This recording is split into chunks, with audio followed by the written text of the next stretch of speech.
the facial nerve is here in pink, okay? And it's going to exit the cranium through, anybody remember what this hole is?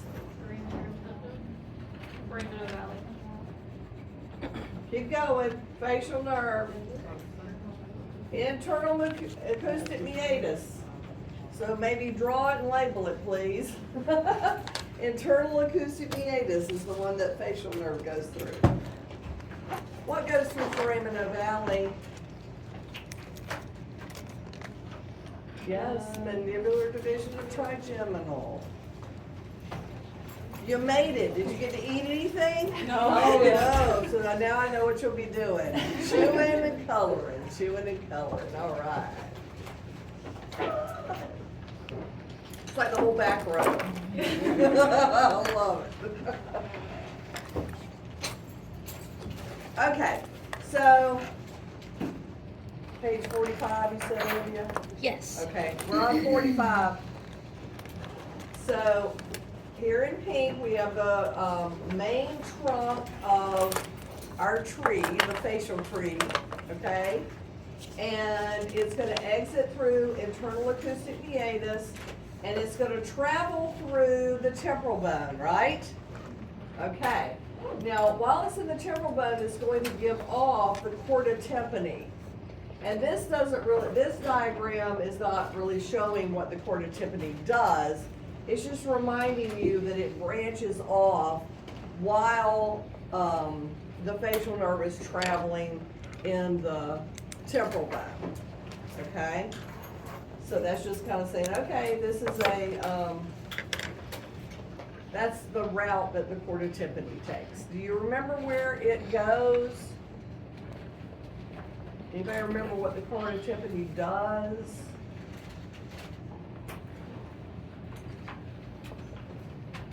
Not a soul. Not a soul remembers. Taste. Yes. To the anterior 2/3 of the tongue. Sweet, sour, salty. And those are the afferent fibers. Salivation. Efferent fibers to submandibular and sublingual salivary glands. Very good, ladies. Thank you so much. Okay, so it goes off to do that. The rest of the facial nerve continues on into within the temporal bone, and it exits at stylomastoid foramen. So it comes out right here. And I know we mentioned that, but we didn't color it. So draw yourself a little stylomastoid foramen if there's not already one there. Maybe, I can't tell. And then label it, stylomastoid foramen, right there. Okay?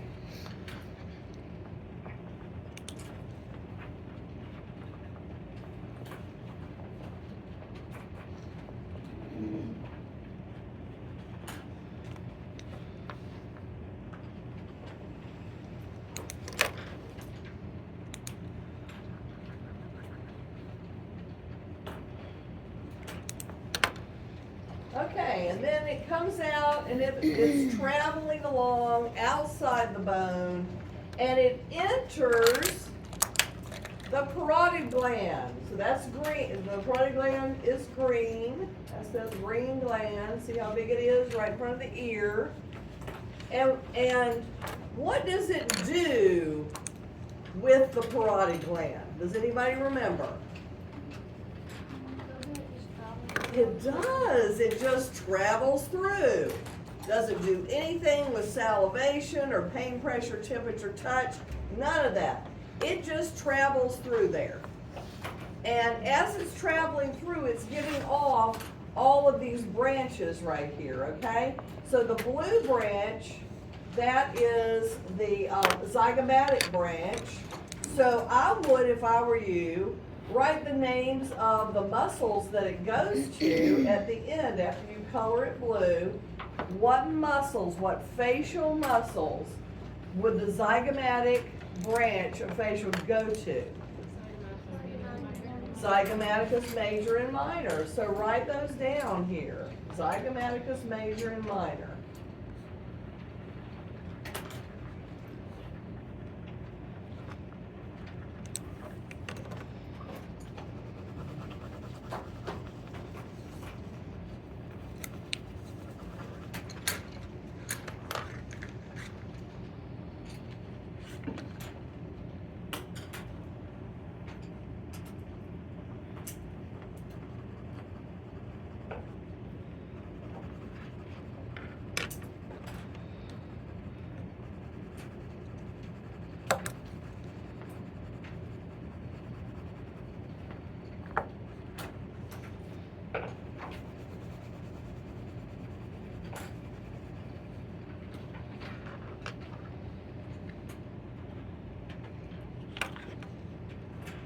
And then in red, we have the buccal branches of the facial nerve.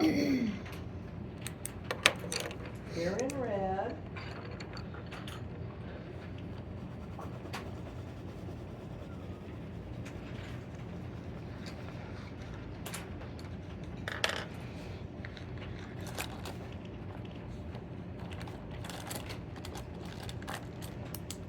So what do they innervate? What muscles?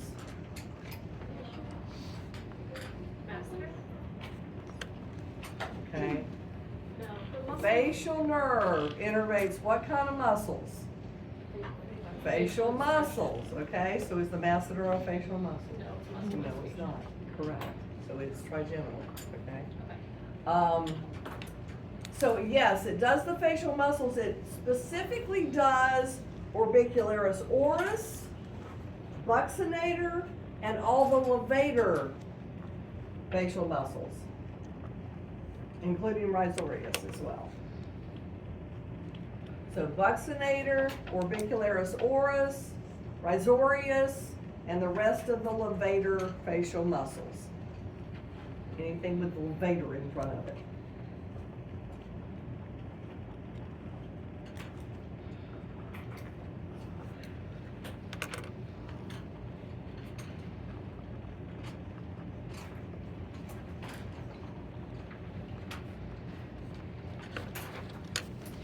Now look where those branches are. Does it make sense that they go to levator facial muscles? Because where are they located?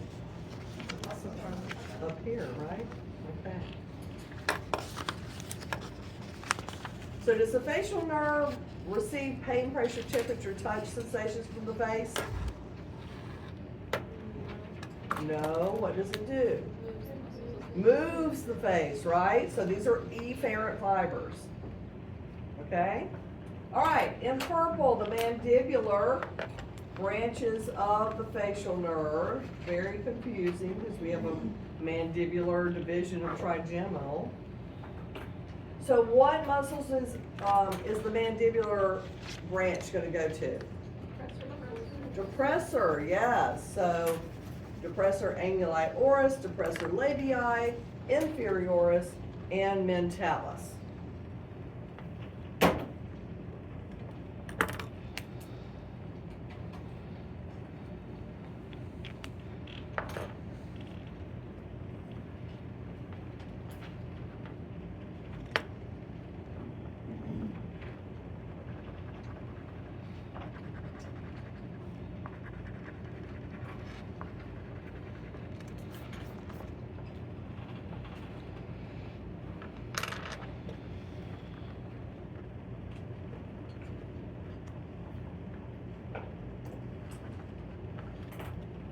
And then in orange, we have the cervical. Here in orange. You remember what muscle it goes to that we studied? The platysma, yes. Where is the platysma? Right here, right? Nice superficial sheet of muscle that covers the neck. Why is it lumped in with the facial nerve? Why does the facial, because it's technically a facial muscle, okay? It actually inserts up here at the corner of the mouth and other places, but it covers the neck, so we studied it with the neck. And then also coming off of the main trunk of the facial nerve is the digastric nerve. And what muscle would the digastric nerve go to? The digastric muscle. I think it might be the posterior, but anyway, digastric muscle is good enough for me.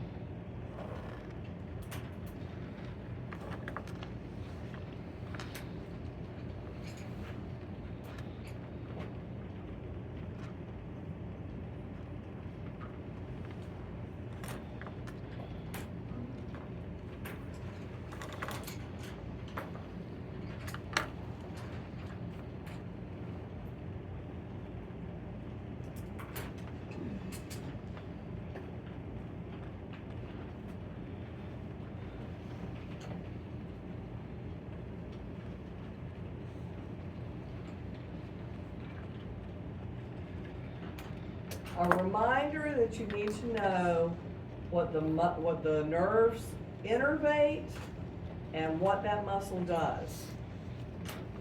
Okay?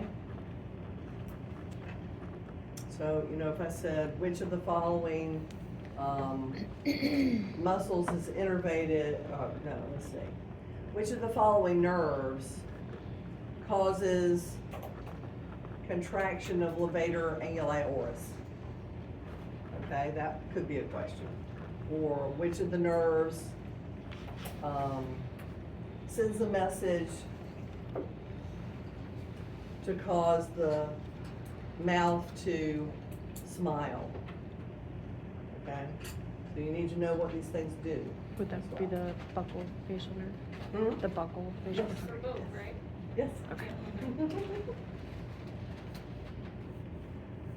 I didn't give the key to that I question, just did wanted to make sure. Okay, this is just showing you how all of these things fit together.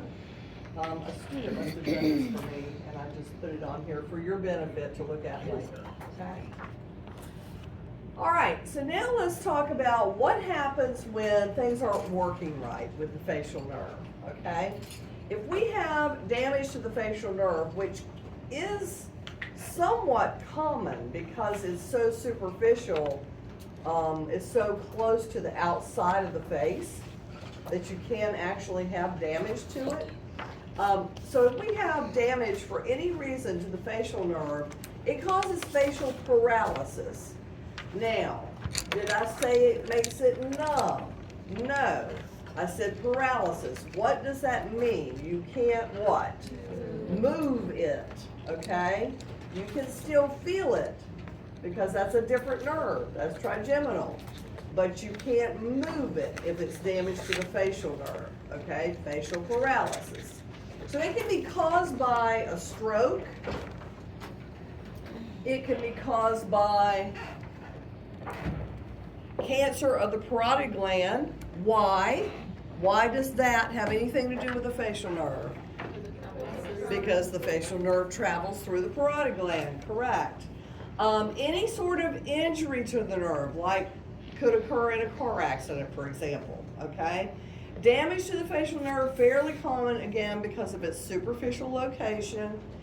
Temporary facial paralysis can occur as a result of an incorrectly administered inferior alveolar nerve block. Okay, do we do blocks?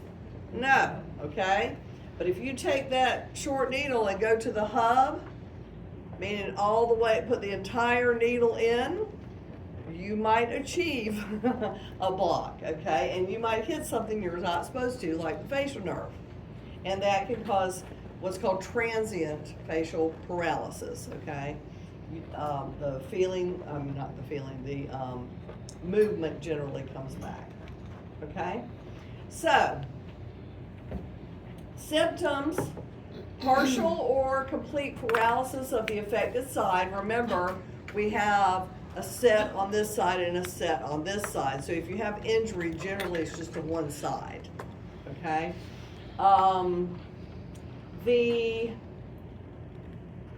The facial muscles are unable to contract properly or at all. The face will lack normal expression if there's paralysis on that side, okay? And that's because, and I've mentioned this before, muscles are not usually completely relaxed at rest. They're usually slightly contracted in order to give you, for tone, okay? So when you have atrophy or you have paralysis, you lose that muscle tone. Does that make sense? Into kind of what you've heard before. So if you have one side of your face that isn't working, all right, it completely relaxes.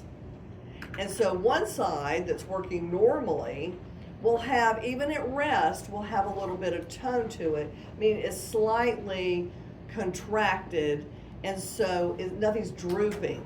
But if you have total relaxation of the affected side, then it's going to sag, okay? Not only are we not smiling, but we're just completely have no expression at all, alrighty? So we have a lateral angle of the eye can droop, so the outside part of the eye can droop, be unable to close the eye, and because you can't blink, you can't close the eye to blink, the eye can actually become infected, okay?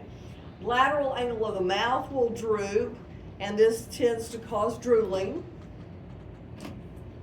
And then the patient can't whistle or drink from a straw because they can't completely contract orbicularis oris to do this. And speech and eating can be difficult because, like, the buccinator's not working. Okay, so the food's just going all over the place. Can you chew? Yes. Can you swallow? Yes. Okay, but it makes it difficult when you have no, when you have inability to contract muscles to form words on one side. Okay. Okay, so here we have a person who has paralysis on one side. Which side do you think it is? Her right or her left? Right. Her right, correct. It just kind of stays still while she's trying to smile, okay? Whereas she has normal tone on that side. All right. The extent of damage depends on the location of the lesion on the facial nerve. In other words, where is it on the nerve? Is it high up, close to the brain, or is it lower down, close to the periphery, where it's getting close to the muscles, okay? The lesions to the facial nerve that occur where it exits the stylomastoid foramen causes paralysis of all the facial muscles, okay? So let's go back to our diagram here, okay? So if you have damage down here, all it's going to affect are these branches. If the injury is actually way up here, it's going to affect all of this and this, as well as the chorda tympani. So depending on where the lesion is how you have symptoms.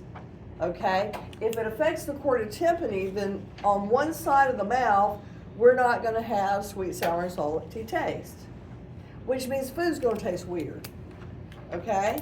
And we're also not going to have as much salivation because on one side, those muscles are not contracting, causing the salivary glands to salivate on that side.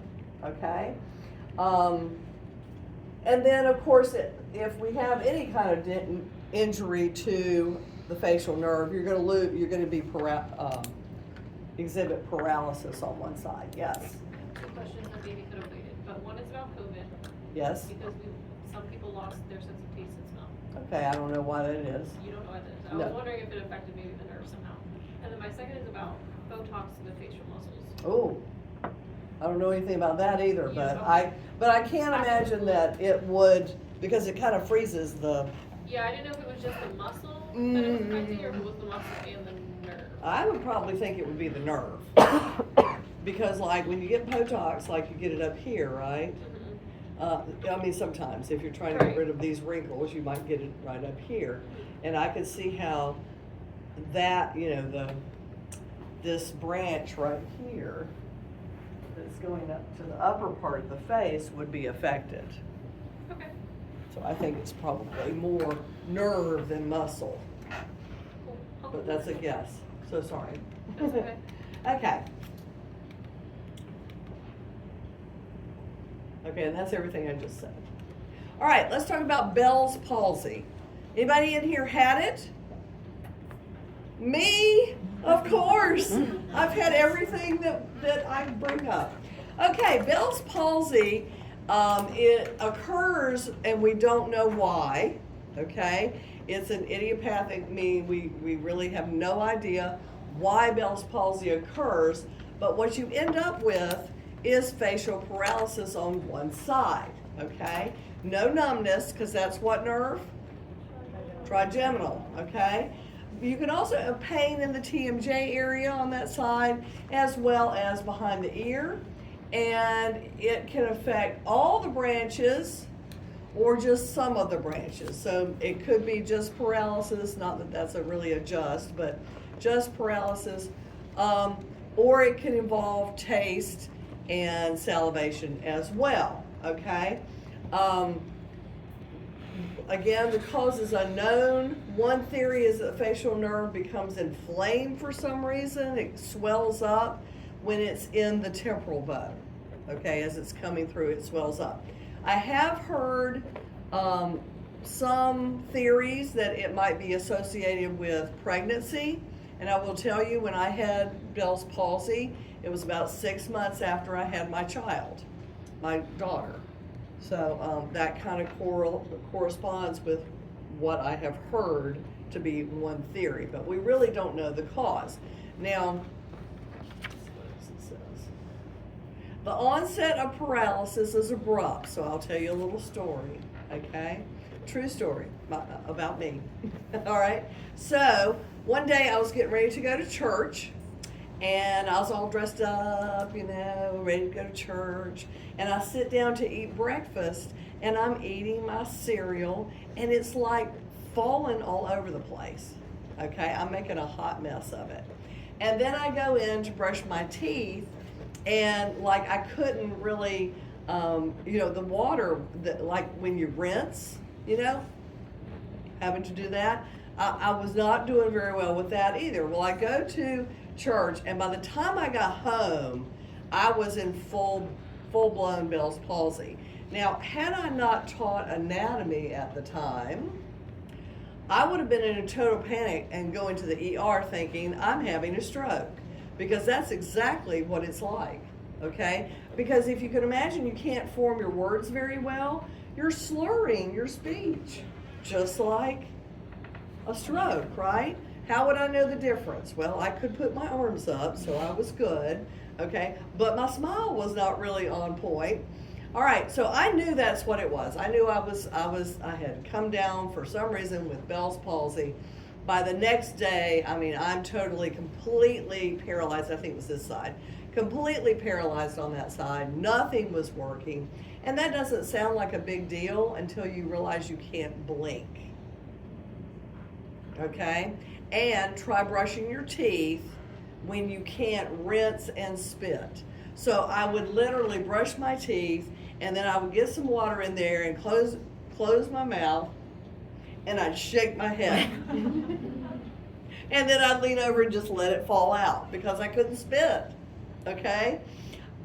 My speech, to me, was a little bit slurred, and yet the students could understand me. But I want you to get the full picture of this, okay? This happened before the first day of classes, okay? And we didn't do all the I wasn't first year coordinator, so I was just, one of the adjunct faculty that came in. I was the first class of the first day that they had, okay? And they had no orientation or anything. They just showed up for class back then. And so I was like the first representative of the faculty that they saw. And I walk in with my nice little dress on. I was wearing a nice little dress and everything back when I was thin and had long hair. And showed up. Okay, now we had none of this, no computer back then. It was overhead projector, which is how I came up with all these drawings. And so we had none of this. There was no such thing as a laser pointer. I mean, it was back in the day, was it not? So I had one of those old-timey pointers that was metal. It was retractable and everything. So I came in with that and a patch on my eye. I looked just like a decked-out pirate, let me tell you, okay? That class was so kind to me. I just told them, okay, I've got Bell's palsy. We'll talk about it later this semester. But I said, You know, I know that my speech is impaired a little bit. If you can't understand me, please let me know. And they could understand me. I don't know how they could, because I felt like I was talking like crazy, but they could understand what I was saying. And the beauty of Bell's palsy is most of the time it is temporary. Okay, that was the one thing that was keeping me from losing my you know what. Okay, because most of the time it is temporary. Generally, everything comes back. A portion of the time, only if, you know, there's some residual effects, and sometimes it never returns to normal. But that's very unusual. Generally, it all comes back, okay? So it can be temporary or permanent. Most likely, it's gonna be temporary. Yes? How did you manage not being able to blink? It was horrible. Oh, thank you for bringing that up, because that's the funniest part. Okay, so I lived in Sumter at the time. Now, who is it that lives in Sumter? Yes. Okay, so imagine driving from Sumter here and and I had to wear my glasses. Okay, now I couldn't see that well out of my glasses back then because I had an astigmatism and all this. I've had eye surgery, of course, since then. So I would actually put in, I drove and could not, okay, let me start over. Could not see as well with my glasses as I could my contact lenses, all right? And when you can't see, and I would wear a patch over one eye. Now, have you ever had to wear a patch over your eye and drive? Okay, just one day when you're sitting like at a stop sign or something, or you're trying to get to the stop sign, just close one eye. Let me tell you, you completely, automatically lose your depth perception. You cannot tell how close or far you are from the car in front of you. So I would come up to that little stoplight that where you turn on to like Bluff Road and go down, okay? So I would get to that stoplight and I would inch toward the stoplight to make sure I didn't hit the person in front of me, okay? After doing that for a couple of days, I'm like, okay, I'm done with that. I put my contacts in, which I could see much better out of, and so I went down the road like this. And I drove with this hand and I blinked with this hand. And then when I got to school, then I'd take my contacts in and out and put my glasses on. But yeah, that was 3 weeks. That was fun times, let me tell you. 3 weeks of that. Yes. How in relation to local anesthetic? I just know we had a patient that anytime he got local anesthetic, he always had Bell's palsy. Mm-hmm. I mean, How long would it last though? Probably not. About 2 to 3 weeks. Oh, really? Huh. And then it gradually would go back to normal. Uh-huh. Well, that was where it was going through the, Just through the nerve. yeah, it was going through the parotid gland, the nerve going through the parotid gland. Yeah, You know, we wow. always thought he had kind of weird anatomy in a way, like as far as nerves. go. Was he a big guy or small guy? Bigger guy. Really? I would have thought smaller. That's interesting. I haven't ever heard that before, but I believe you. Okay, so the other thing that occurs is that you can have pain back in here. And I did have some pretty significant pain for a while. So I literally did, this is exactly, this is right from the book, but this is exactly what they did. They gave me some cortisone for a short period of time. And it did help, okay? Because what it's doing is reducing the swelling of the nerve within the temporal bone, okay? I'm gonna let y'all watch that at your convenience. It gives you kind of an idea of what it's like. Oh, I was hoping, I used to have a picture on here, I guess it's not on here anymore, of me with my long dark hair and my Bell's palsy. Because I told my friend at the time, I said, quick, take pictures of me, I'm starting to get better.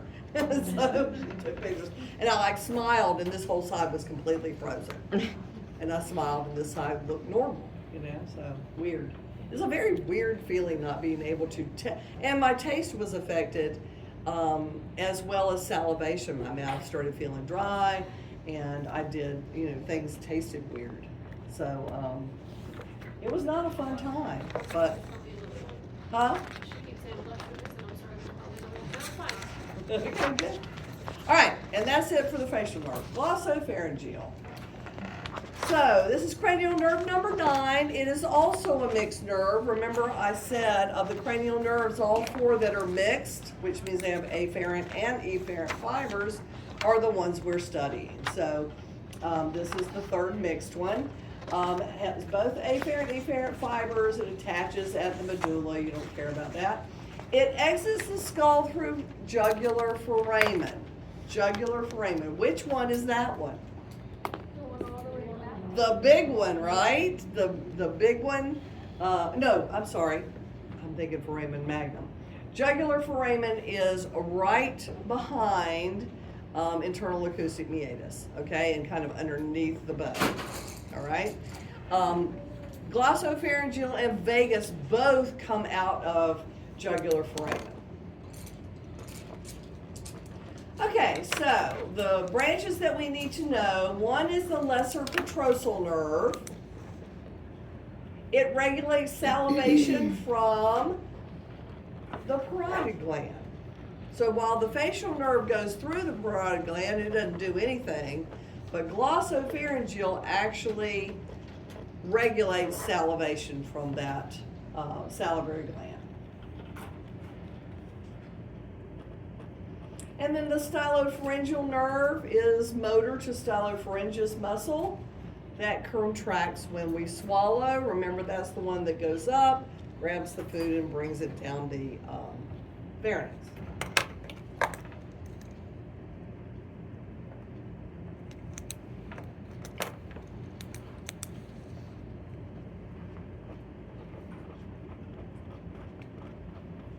Okay, now, there's also a branch called the lingual branch, or the lingual nerve, that is a branch of glossopharyngeal. I hate when they name all these branches the same, because it makes it very confusing. The lingual branch of glossopharyngeal receives pain, pressure, temperature, touch sensations, and information on bitter taste from the posterior third of the tongue.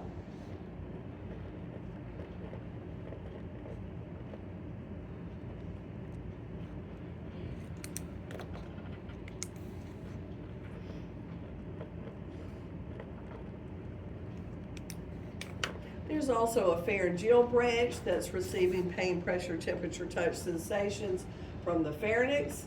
And then this other really interesting one is called the carotid sinus nerve. The carotid sinus branch or nerve of glossopharyngeal regulates blood pressure. Okay? So what happens is that it's going to actually send, it's going to receive information and send it to the brain about blood pressure. And it uses these things called chemoreceptors. Now, where are the receptors on a nerve? At the very tippity end, right? So it receives its information from chemoreceptors and presoreceptors. Chemoreceptors are sensitive to carbon dioxide levels, and presoreceptors are sensitive to changes in blood pressure.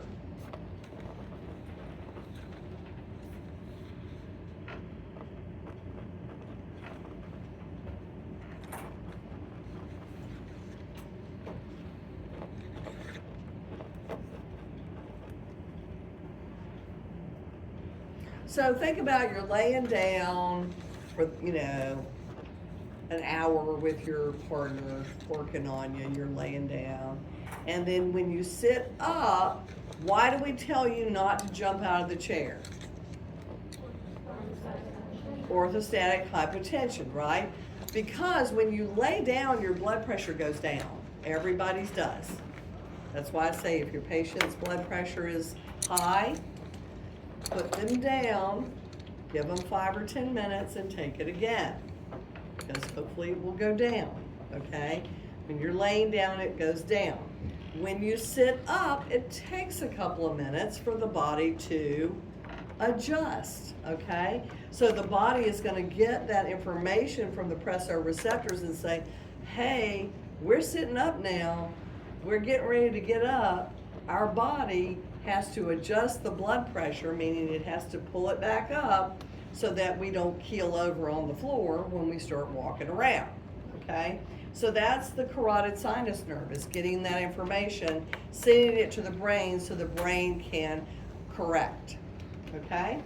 Here's our diagram on the glossopharyngeal nerve.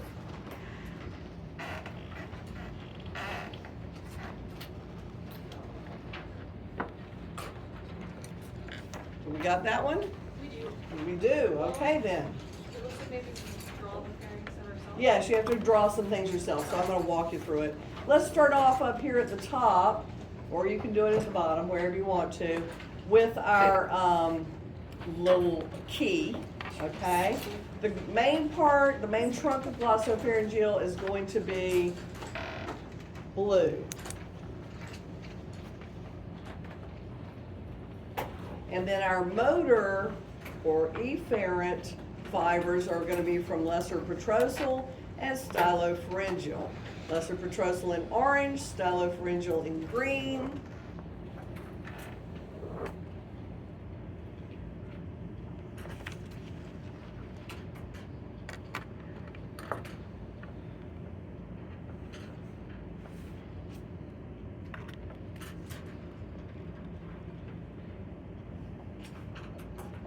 It's a good thing I didn't try to do this morning. I don't think I had enough time.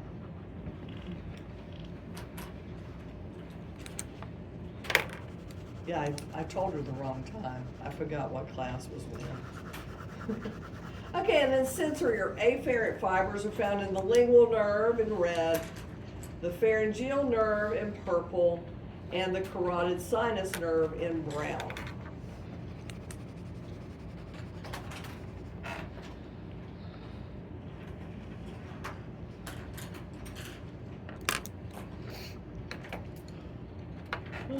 Goodness. So, I'm going to have you draw right here the jugular foramen.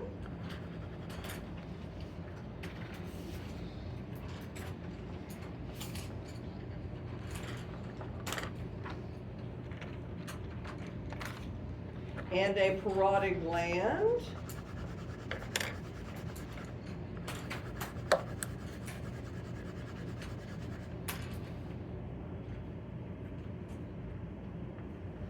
And then from the nose down the throat, we have the pharynx.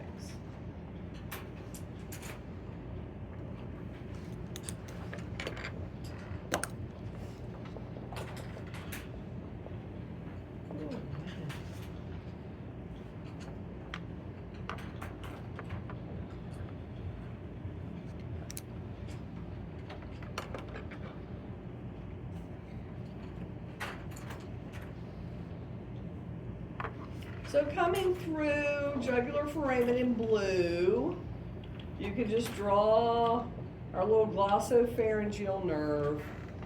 And then all of these, it looks like I've got it, just like fingers, like, oh, they're all coming out from the same place, but it really isn't. So you can draw it from anywhere. After it comes out of jugular foramen, it's gonna give off all these nerves, right? So lesser petrosal is the one that's going to go up to the parotid gland, and it's doing what? Controlling what? Salivation or secretion, yes, from the parotid gland.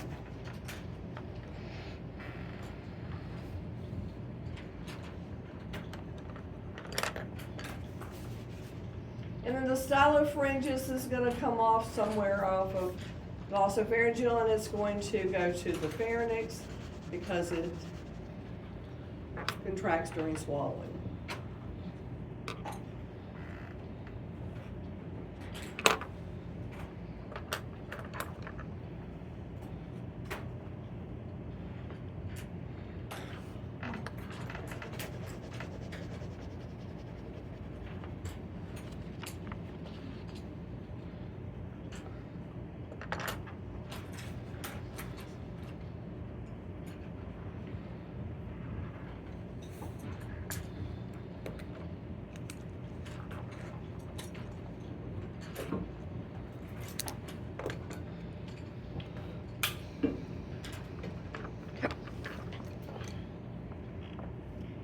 in red, coming off of glossopharyngeal, is branch going to the posterior third of the tongue, the lingual nerve or lingual branch.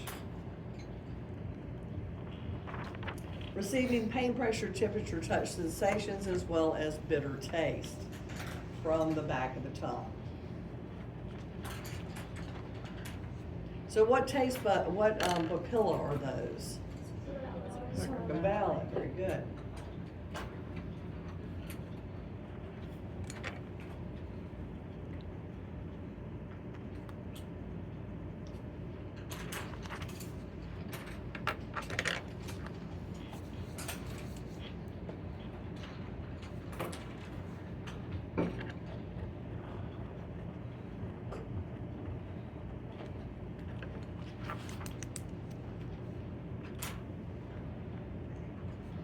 And in purple, coming off glossopharyngeal, going to the pharynx to receive pain, pressure, temperature, touch sensations from the pharynx, the pharyngeal nerve or branch in purple.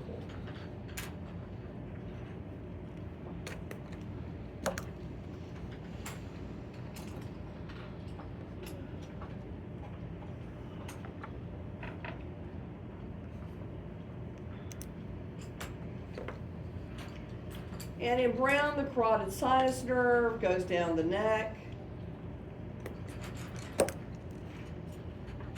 Afferent, receiving information from the chemoreceptors and the presoreceptors about carbon dioxide and blood pressure.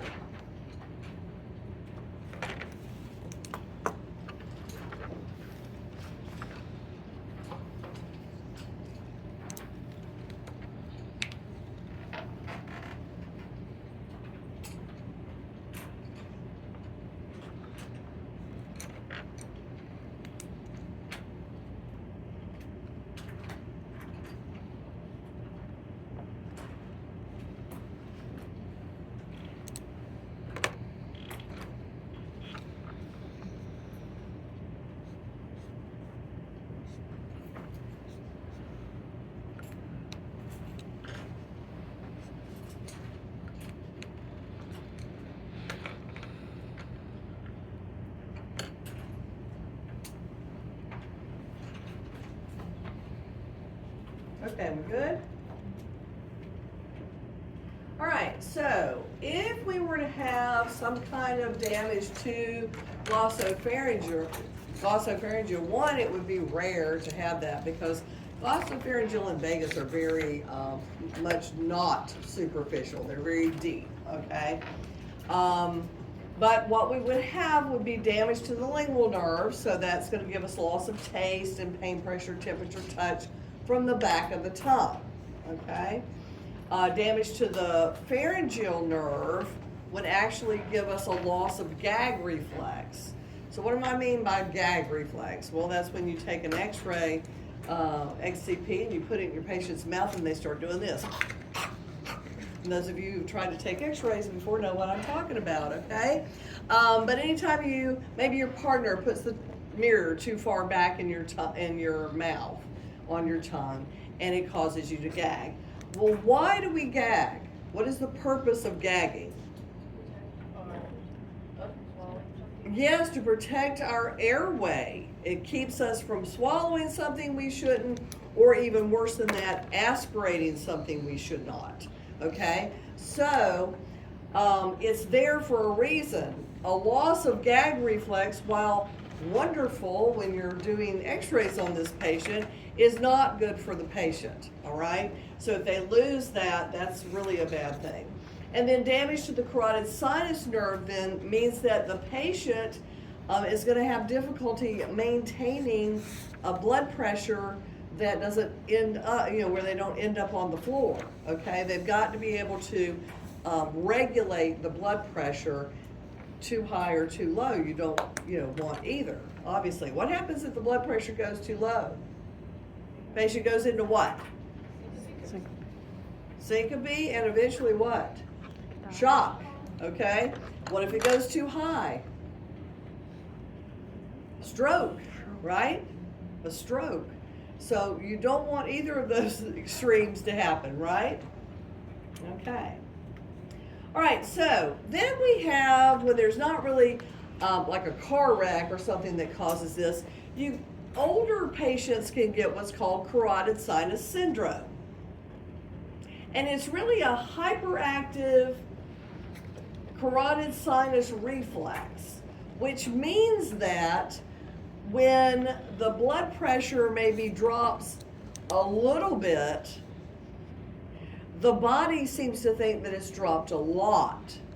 So what would it do in response to that? Elevate the blood pressure a lot, right? When really it only dropped a little bit. Okay? But the opposite can be true as well, where you have a slight increase in pressure. Okay? So when might a dental patient have a slight increase in their blood pressure? Yes, when they first get there and they have dental fear, or they're about to get a dental injection, or anything that might cause them to have fear. So a slight increase in blood pressure, and then again, the body overcompensates, and instead of lowering the blood pressure a little bit, what happens? It bottoms out. And remember what I said, you said syncope, yes, but also shock, okay? So the patient can actually pass out, which is, a reason an older person would pass out when they're getting an injection, or they get to your office and they're nervous and their blood pressure has gone up just a little bit, okay? So it's a overcompensation for this slight increase in blood pressure. Also, another thing that can trigger it is pressure applied externally under the angle of the mandible.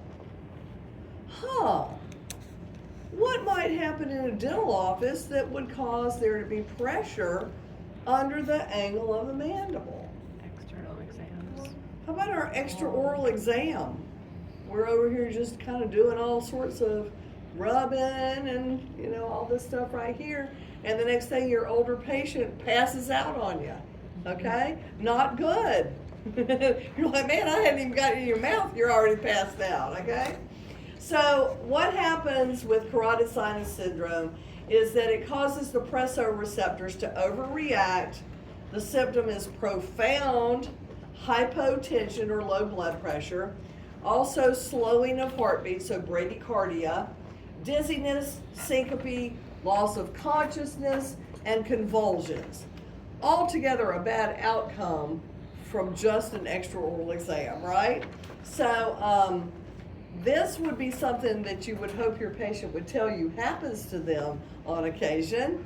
Hopefully it would not be their first time ever, but certainly not a good thing. There will be test questions on this, okay? So a slight increase in blood pressure or pressure under the angle of the mandible can trigger carotid sinus syndrome for somebody that has that issue. Is that something that can heal, or is it something they're stuck No. with? How would you work around that? Just not being around there if they know that they would If you pass knew out? that they were prone to that, absolutely. You get a pass on that. Okay, and that's it for glossopharyngeal. See, just 5 minutes on glossopharyngeal, and even less time on vagus. Okay, vagus also cranial nerve number 10, also a mixed nerve, afferent and efferent fibers.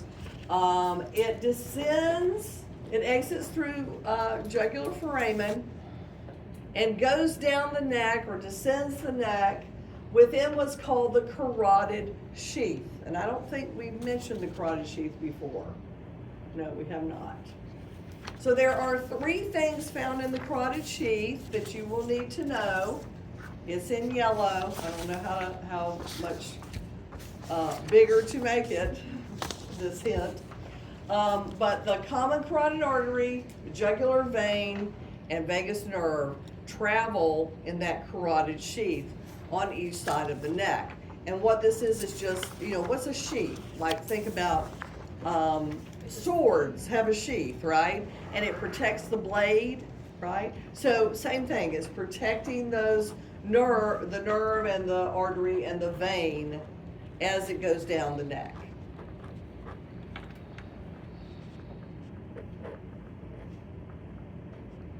Now, there are a lot of branches of vagus that we're not going to study. We're only going to look at 3 of them. I know you're heartbroken, but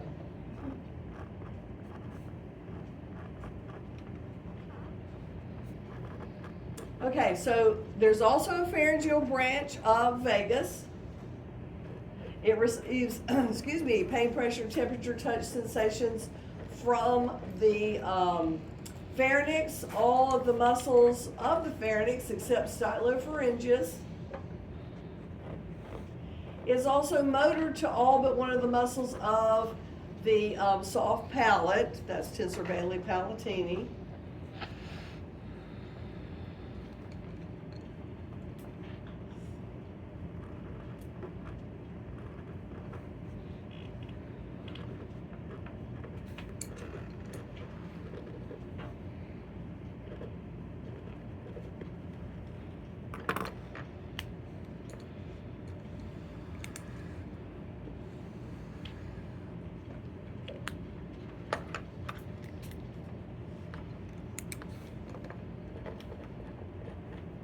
Okay, the second is superior laryngeal nerve, and the third is inferior laryngeal nerve. Excuse me. Superior laryngeal nerve is sensory, receiving information on bitter taste from the posterior third of the tongue. So remember, glossopharyngeal also does that, yes? Yes? Okay. However, the difference is that glossopharyngeal, in addition to bitter taste from the back of the tongue, glossopharyngeal, the lingual branch, also receives PPTT from back there. Okay? So if you accidentally swallow, a big piece of meat and you feel that going down the back on the back of your tongue, that's glossopharyngeal. But taste, bitter taste, is both of these. All right? And then the inferior laryngeal, well, it's also sensory and motor to the larynx, as is the inferior laryngeal. So in other words, it squeezes the larynx so that stuff goes down it, okay? And it also, if something too big is going down it, for example, that sensation will be sensed by both of these branches.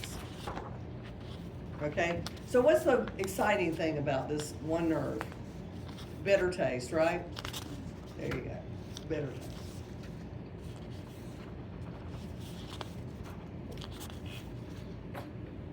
Now it does some other things. Pain, pressure, temperature, touch sensations from the heart, lungs, trachea, larynx, pharynx. Motor or ANS control of the motor and secretory activities of the abdomen and the thorax. Okay. ANS, what does it stand for? Autonomic nervous system, yes. Okay. All right, let's do a little drawing. We're almost done. Yeehaw.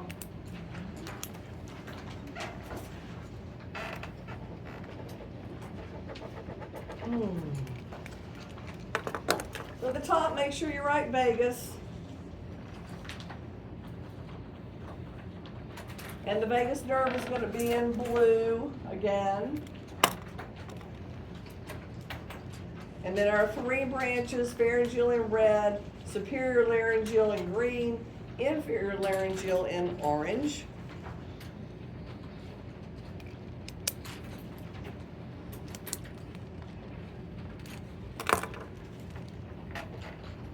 See if I can make this a little bigger.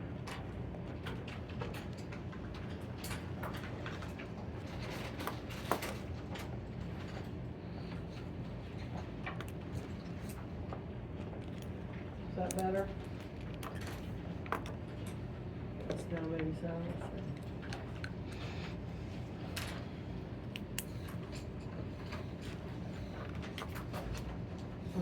There we go, that's what I wanna do. Okay, so there's our little key.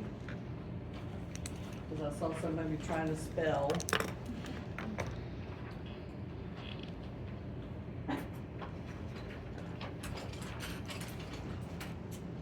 All right, so let's see what we need to draw here. We need to draw a jugular foramen and label it.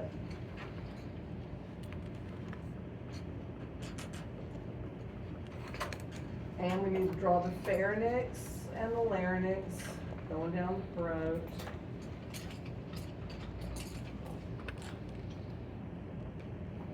The tongue.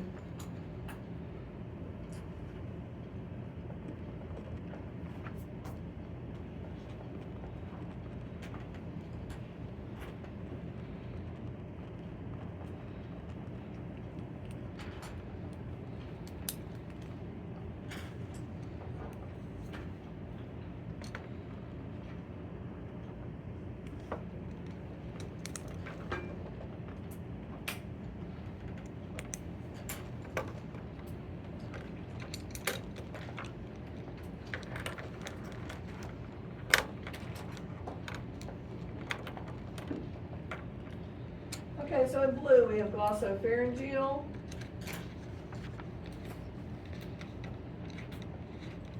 Hello, Vegas. Do what? Hello, Vegas. I'm sorry, Vegas, excuse me. Thank you.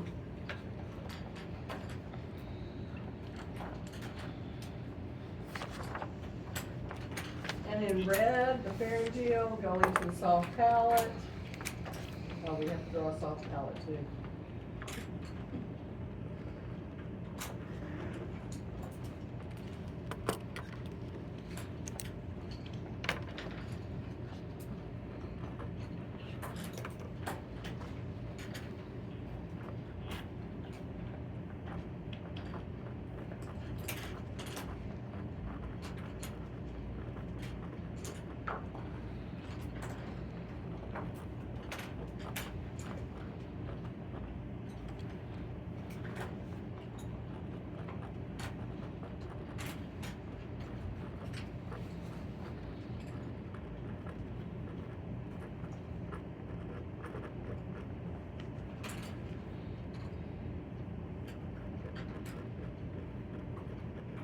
And superior laryngeal in green, inferior laryngeal in, I think that's brown.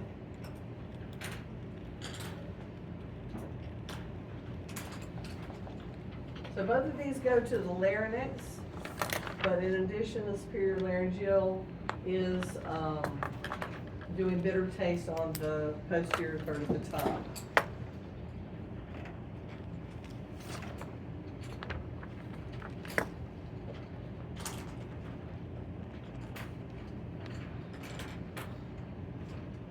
So the superior laryngeal is both afferent and efferent. That's only for the larynx, not for the tongue. Tongue is only afferent. Tongue is only the afferent, yes. Okay. Because if it went to the tongue and it was efferent, what would it be doing?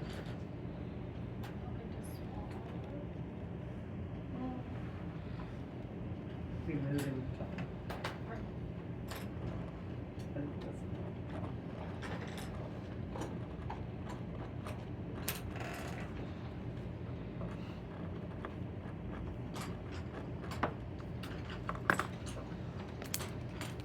Okay, we good? All right, a little something about the autonomic nervous system. I feel like we've talked about this.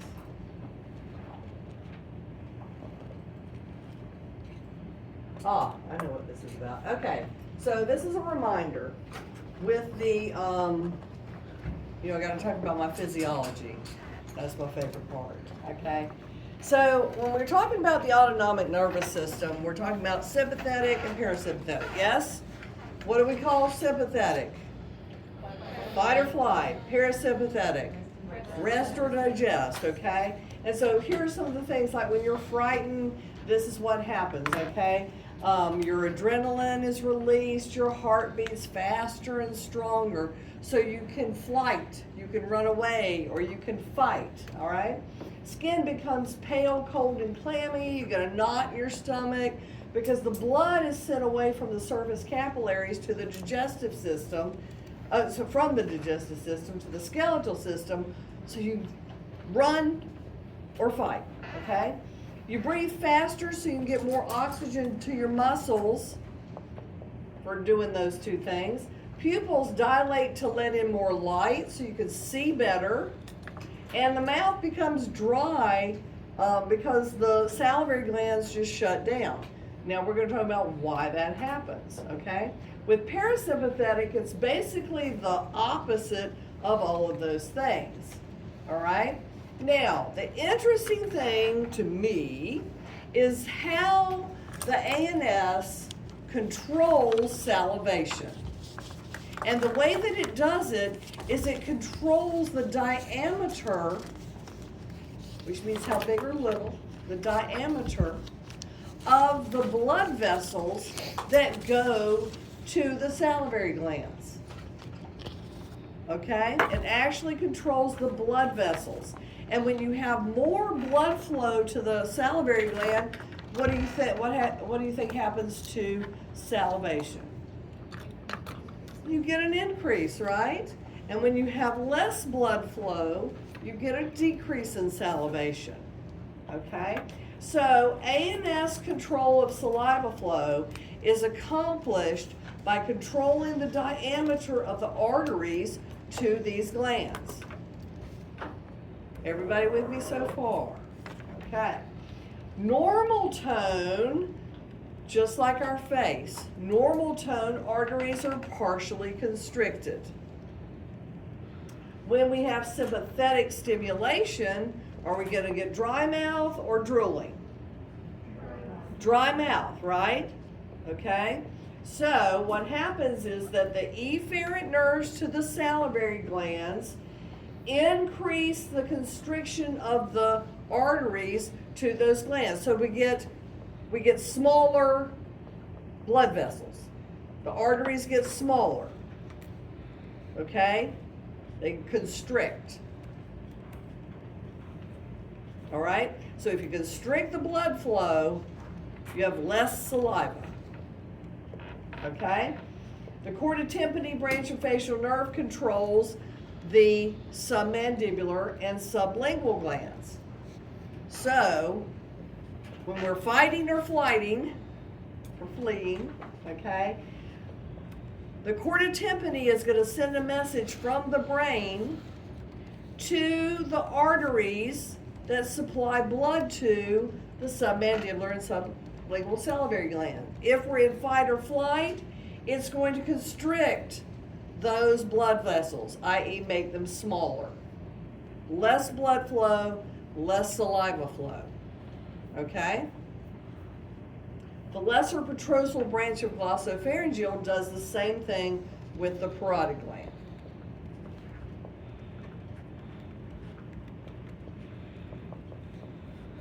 So nerves that are efferent or motor nerves cause arteries to glands to constrict, reduce blood supply, which reduces salivary secretion from the glands. An example of this is a terrified patient in the dental chair. All right, if they are fearful, they're in fight or flight mode, sympathetic nervous system. So this is going to tell the nerves are going to tell the brain, constrict the blood vessels, make those pipes smaller. Less blood flow, less saliva flow. Remember I said my friend when she fell through the ceiling of her dining room, her mouth was really dry? That's why.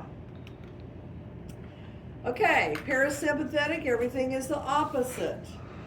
So the nerves of the gland are going to actually cause dilation of the blood vessels or the arteries to the salivary glands. It's going to make them bigger, so you're going to get more blood, more saliva. Okay? An example would be a very relaxed patient in the chair. Also when the patient's eating. Okay? So those of you who've worked in dental offices or just thinking about working on your partner, When they're very relaxed in the chair, they tend to salivate more. Not necessarily a good thing, right? You're having to suction and all this so you can see what the heck you're trying to do. Nonetheless, we do want relaxed patients, okay? But sympathetic stimulation with a relaxed patient, more blood flow, more saliva flow, okay? This is a little something that kind of talks about the innervation of the tongue. And I did want to point out, we've talked about glossopharyngeal, we've talked about the lingual nerve and chorda tympani branch of the facial nerve. What I haven't mentioned is hypoglossal. So all of the muscles that control the tongue, intrinsic and extrinsic tongue muscles, they're actually controlled by the hypoglossal nerve, which is cranial nerve 12, I believe. Yes, 12. Okay? So while we don't really consider that one of the four that's most important to dentistry, in my mind it's kind of a fifth one because it does control movement of the tongue. All right? So when you ask your patient, you know, put your tongue over there, or relax your tongue, or whatever, that message is being sent from the brain down the hypoglossal nerve to the tongue to relax or to move or whatever, okay? So it controls all the extrinsic and intrinsic tongue muscles. Ta-da! And aren't you lucky? It's almost quarter till, so I am not gonna start explorers. I know you're heartbroken, but let's just finish here. Okay, so I'm thinking what I'd like to do.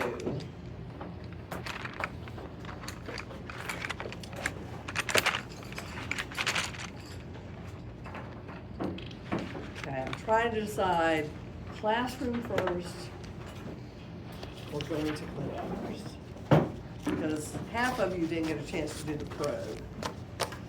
Oh, okay, let's do clinic first, okay? Tomorrow we'll start in clinic, but I do want you to bring your instrument kit, okay, with your explorers in it, and your Dentiform, okay?